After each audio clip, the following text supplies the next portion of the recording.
Now, you yourself were recently at Oxford University. How did that go with that debate? Yes, indeed. I received an invitation from the prestigious Oxford Union to debate Elon Musk, the father of Elon Musk. Wow. As you know, El Hajj Malik El Shabazz, Malcolm X, received the same invitation, and he debated in Oxford Union. So I literally stood where Brother Malcolm stood almost 50 years ago. Congratulations. Wow. And I know it's very hard to fill up those shoes, but you sure is striding them. So how did it go? You say Elon Musk's father debated with you. What could he have possibly said? Well, remember, his background, he was a colonizer. He was an exploiter of the emerald mine, I believe, in Zimbabwe. So he is very much a colonizer when we look at people coming into Africa, oppressing black folks and exploiting the mineral resources. In fact, the money that he gave his son, Elon Musk, to get started was monies that he appropriated from the emeralds that he had mined in Southern Africa. Wait a minute. Let me get this straight. So you said his father gave Elon Musk some startup money like Donald Trump's father gave him some startup money. Absolutely. White privilege. Nobody is working their way up from their bootstraps. The biggest lie white people ever told black people is you got to work your way up from the bottom. Nothing could be further from the truth. Most Caucasians, they will internally finance each other. And I'm not going to criticize them for that. That's what you're supposed to do. The problem is black people, we don't finance each other. Most Caucasians, and even when we look at Indians and Arabs, Latinos, and East Indians, Bobby David, most of them finance their startups off of private capital. They don't have to go and struggle with Wells Fargo. They don't have to go and struggle with Bank of America and Chase Manhattan. Their own people will finance them. That's right. As a matter of fact, we have the opportunity to open up our own banks. We don't have to go to other banks. We can start our own banks.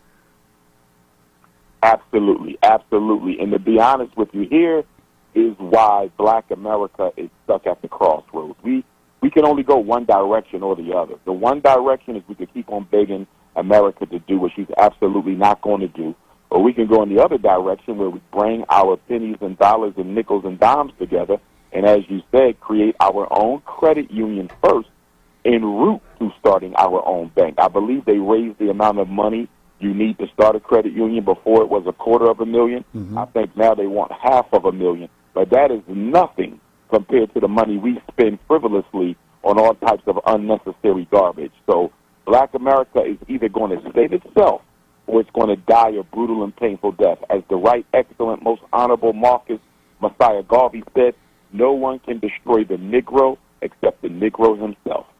Boy, are we doing a great job at it. I mean, not great, but we're doing a fantastic job at destroying ourselves. And we're going to talk about some of that. But I'm still curious as to what did Elon Musk's father have to say in the debate? What are some of the questions or what are some of the points that y'all had to debate? The debate topic was, does Africa still need its colonizers? Can Africa survive without neocolonialism? In other words, do we still need the white daddy to hold our hands as we walk through independence? And unfortunately, Baba David, I was not informed by Oxford Union that I will be debating Elon Musk's father.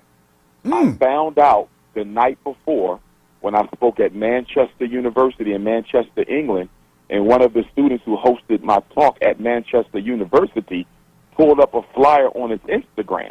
And he said, are you ready to debate Elon Musk's father tomorrow? And I said, I'm not scheduled to debate Elon Musk's father tomorrow. He said, yes, you are. And he showed me his Instagram, and it was me versus Elon Musk. And not only that, there was 2 additional persons on Elon Musk's team, and there was 2 additional persons on my team, an African brother from Southern Africa and a beautiful African sister. I wasn't even told that I would be joined by 2 other people. Wow. So, I you know me, I'm always ready. That's right. But had I known I was debating him in particular, I would have been much better prepared. And if I'm going to be absolutely honest with you, Baba David, from black Philadelphian to black Philadelphian, a part of me feels like it was supposed to be a setup, if I'm going to be honest. I felt like I was intentionally kept in the dark so I could potentially be made a fool of. Of course, that did not happen. Never, ever. Okay, but I think that was the intent, because you cannot explain to me why a debate that I was asked to participate in 2 months ago, that y'all been publicizing and advertising all over Europe, and you never bother to tell me who I'm debating. I have to find out from students at another university 2 hours away from you. But I still enjoyed it. It was lovely. You know, I was honored to be there. The students absolutely loved me.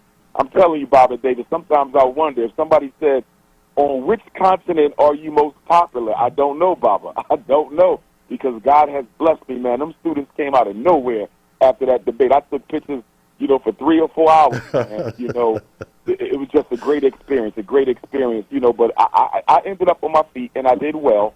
And the lady president, she's a sister from Nigeria, a young undergrad. She was the president of Oxford Union. She's the first black female president ever in the history of Oxford Union. And, you know, they go back to the 1800s on slavery, you know, but it was great. I just don't know why I was not told I would be debating him, because I would have made my debate much more particular to him as opposed to neocolonialism in general. That's right. And I don't know how in the world they thought that they were going to get anybody to try to pull you down. I mean, they must not know who they was talking to. Yeah, it turned out all right, though. It turned out all right. I'm glad I went. It was great. Of course, before I went to Oxford, I was at UCLA. The students there was great. You know, Baba, and this is not to toot my horn. This is just to talk as a point of history. I think, I don't know, but I think I may arguably be the most popular black college guest lecturer in American history. I don't know if there's anyone who's ever been more popular than me for black students on a college campus. Well, I know that Malcolm X was very popular on the campus. I'm not comparing myself to their greatness. I'm simply saying, when it comes to being loved and appreciated and invited to universities all over the world, I don't know if there's another black scholar who has gotten the love that I have gotten on a university campus. So now, is that debate available for viewing? Is it on YouTube or anything? It will upload it at some time. The students who are there posted clips all over YouTube. If you go to TikTok and type in Dr. Umar Oxford Union, or if you go to YouTube and type in Dr. Umar Oxford Union or Dr. Umar versus Errol Musk, a lot of the clips are there. You can pretty much piece the debate together. Yeah, I want to see that. I want to see how they tried to, as you said, try to make a fool out of you, and they made a fool out of themselves, probably. I mean, Bobby David, how do you, I'm pretty sure, and this is no knock on the Oxford Union, because, again, I enjoyed it, but I'm pretty sure the other 5 participants knew exactly who would be there. Now, I'm coming the furthest distance, and I'm the only person who was not told who they would be going up against. Wow. So they never sent you the flyer? They never sent me, Bobby David, 2 months, and never sent me the flyer. Wow. But I know you prepared for anybody, anywhere. Yeah, I was ready. It's just a shame, because had I knew it was him, I could have really been prepared, Baba. I could have really been prepared. But thank God the ancestors was with me, and we still handled our business. That's fantastic.